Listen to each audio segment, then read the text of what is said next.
ಗುರುಗಳ ಪಾದಗಳಿಗೆ ನಮಸ್ಕರಿಸ್ತಾ, ಹಿರಿಯ ಕಲಾವಿದರು ಜಗ್ಗೇಶ್ ಅವರಿಗೆ ನಮಸ್ಕರಿಸ್ತಾ,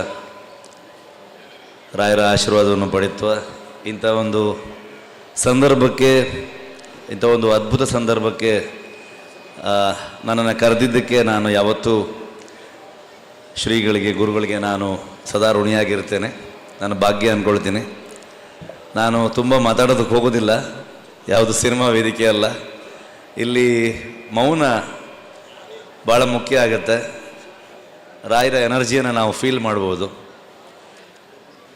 ನಮ್ಮಲ್ಲಿ ನನ್ನ ತಾಯಿ ರಾಯರ ತುಂಬ ದೊಡ್ಡ ಭಕ್ತೆ. ನಮ್ಮ ತಾಯಿಯ ಎರಡು ವಿಷಯಗಳು ನಾನು ತುಂಬ ಫಾಲೋ ಮಾಡಿದ್ದು ಮತ್ತು ನನ್ನ ಜೀವನದಲ್ಲಿ ತುಂಬ ಮುಖ್ಯ ಆಗಿದ್ದು. ನನ್ನ ತಾಯಿಗೆ ರಾಘವೇಂದ್ರ ರಾಯರ ಎಷ್ಟು ಭಕ್ತಿನೋ ಅದೇ ಥರದಲ್ಲಿ ಡಾಕ್ಟರ್ ರಾಜ್ಕುಮಾರ್ ಅವರು ಅಷ್ಟೇ ಇಷ್ಟ.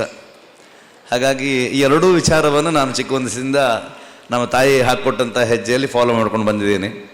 ನಮ್ಮ ಮನೇಲಿ ತುಂಬ ಎಲ್ಲೂ ನಾನು ಹಂಚ್ಕೊಳ್ದೇ ಇರುವಂಥ ವಿಚಾರ.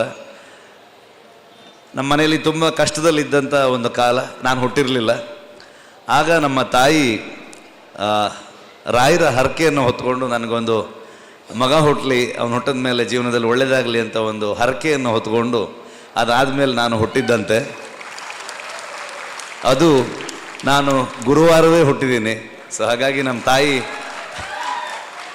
ಯಾವಾಗಲೂ ಹೇಳ್ತಾ ಇರ್ತಾರೆ, ನಾನು ಏನೇ ಕಷ್ಟ ಬಂದಾಗ ನಮ್ಮ ತಾಯಿ ಹತ್ರ ಹೇಳಿದಾಗ, ನೀನು ರಾಯರ ಹರಕೆ ಹೊತ್ಕೊಂಡು ಹುಟ್ಟಿದವನು, ನೀನು ಗುರುವಾರ ಹುಟ್ಟಿದೆಯಾ, ನಿನಗೆ ಒಳ್ಳೆಯದಾಗತ್ತೆ, ರಾಯರನ್ನ ನೆನೆಸ್ಕೊಂಡು ಮುಂದೆ ಹೋಗುವಂತ. ಹಾಗಾಗಿ ಇವತ್ತವರೆಗೆ ಏನೇ ವಿಚಾರಗಳು ಬಂದರೂ ಜೀವನದಲ್ಲಿ ರಾಯರನ್ನ ಸ್ಮರಿಸ್ಕೊಂಡ್ರೆ, ಎಷ್ಟೋ ಸಲ ಶೂಟಿಂಗ್ ಆಗಬೇಕಾದ್ರೆ ನಮಗೆ ಏನೇ ತೊಂದರೆಗಳು ಬಂದಾಗ ರಾಯರನ್ನ ಒಂದು ಸ್ಮರಣೆ ಮಾಡಿದ್ರೆ ಕಣ್ಮುಚ್ಚಿ ತೆರೆಯಷ್ಟರಲ್ಲಿ ಅಂಥ ಕಷ್ಟಗಳು ಪಾರಾಗಿ ಹೋದಂಥ ನನ್ನ ಅನುಭವಕ್ಕೆ ಬಂದಂಥದ್ದಿದೆ. ಹಾಗಾಗಿ ರಾಯರ ಎಲ್ಲ ಭಕ್ತರಿಗೆ ರಾಯರ ಆಶೀರ್ವಾದ ಇದೇ ಇದೆ. ಜಗ್ಗೇಶ್ ಅಣ್ಣ ಹೇಳಿದಾಗೆ ಇವತ್ತು ನಮ್ಮ ಕಣ್ಮುಂದೆ ನಡೆದಾಡುವ ರಾಯರು ಶ್ರೀಗಳಿಲ್ಲಿದ್ದಾರೆ. ಅವರ ಮಾರ್ಗದರ್ಶನ, ನಾನು ಚಿಕ್ಕ ವಯಸ್ಸಿಂದ ಮಂತ್ರಾಲಯಕ್ಕೆ ಬರ್ತಾನೆ ಇದ್ದೀನಿ. ಆದರೆ ಇಲ್ಲಿ ಗುರುಗಳು ಬಂದ ಮೇಲೆ ಆದಂತಹ ಬೆಳವಣಿಗೆಗಳು ಎಲ್ಲವನ್ನು ನೋಡಿದಾಗ ಖುಷಿ ಆಗುತ್ತೆ.